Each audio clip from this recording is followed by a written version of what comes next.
hunt for the world's missing ape men.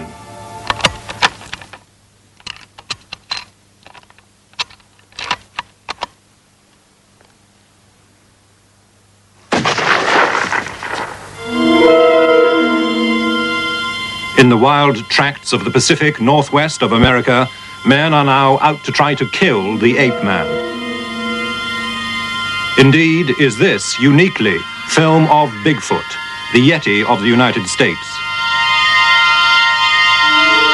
Is this the footprint of the abominable snowman of the Himalayas?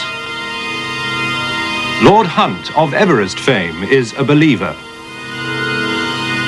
Mysteries from the files of Arthur C. Clarke, author of 2001 and inventor of the communications satellite.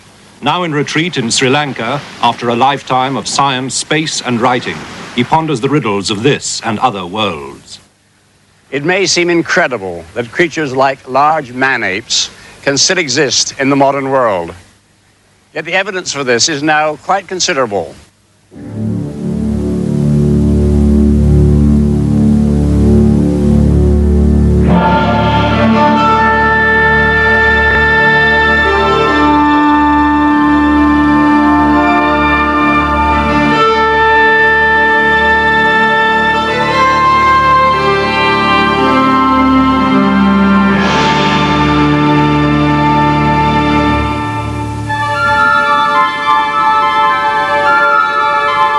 It's in the high valleys around Mount Everest that the yeti, the abominable snowman of the Himalayas, seems most vivid.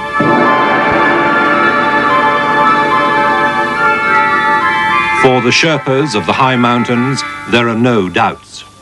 The yeti is woven into their rituals and their lives. Kunjo Chumbi is the headman of the Kumjong village. He has seen the yeti.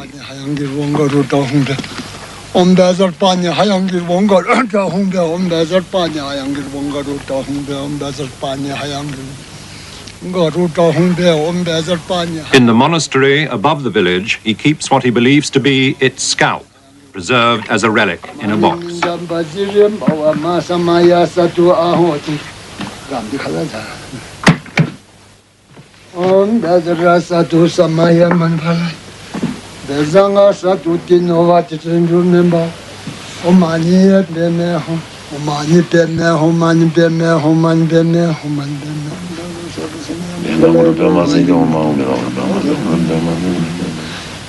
With some assurance, he imitates the yeti's cry.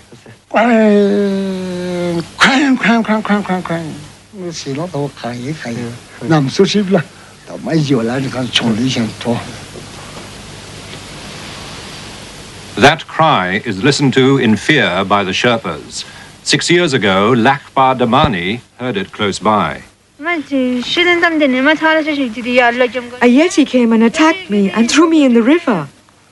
His face was very black and he looked like a very old man. I was unconscious for a couple of hours.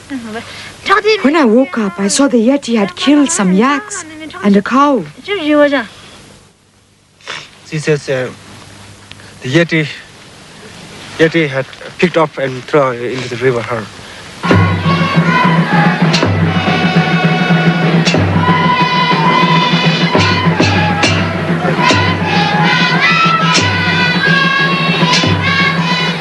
The yeti looms throughout the myths and legends of the Nepalese people.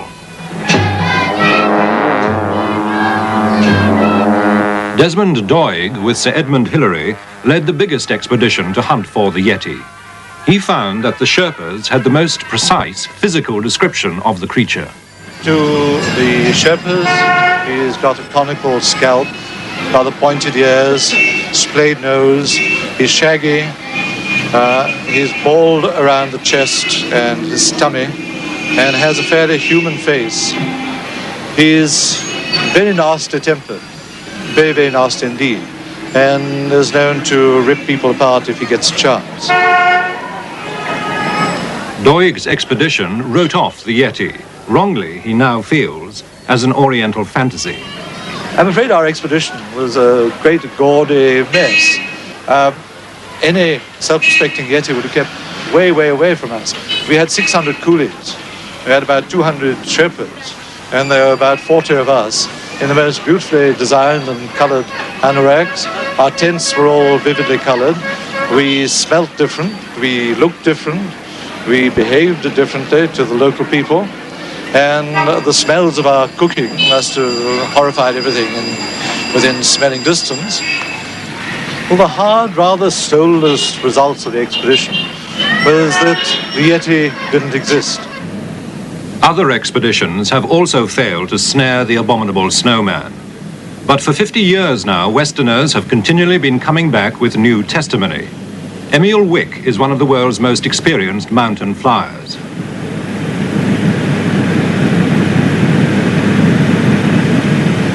Two years ago, he was taking a party of Japanese tourists on a flight over Kanchenjunga. I saw on one of the hills some tracks I have never seen before in my life, really. So I went closer with the plane. I was watching. Are there some paper? Are there some empty tins, cigarettes, whatever? But it was absolutely clear. Only the prints were there. And from there, 4 of these tracks went to the Chamlang side, to the north.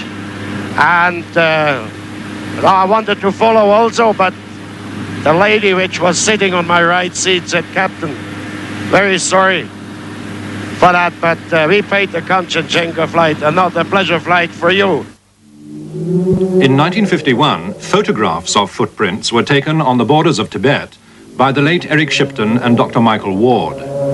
There was no doubt about it. They were unlike anything that either Eric Shipton or I had ever seen or even imagined before. They were very clearly etched in the snow. The snow was about, I suppose, 3 inches deep on top of hard ice. And you can see that there are 5 toes definitely outlined. The big toe here, second there, third there, fourth there, and you can see a small toe there. You can see that the actual track itself is very, very clear cut. And you can also see that over here at the heel is obviously a place where there has been a lot of weight there. And I suggest that probably what happened was that the animal put down its heel there and walked. The dimensions of the print are approximately 12 inches long and probably something of the order of 5 to 6 inches wide. I don't think there's any possibility of there being distortions of other animals' tracks at all. The various ideas have been put forward that this one, for instance, might have been the imprint of 2 feet, one on top of the other, but I just don't think that's on at all. I just don't think that's possible. This print was photographed in the Dudkosi Valley in 1978 by the leader of the team which first conquered Everest, Lord Hunt. The creature had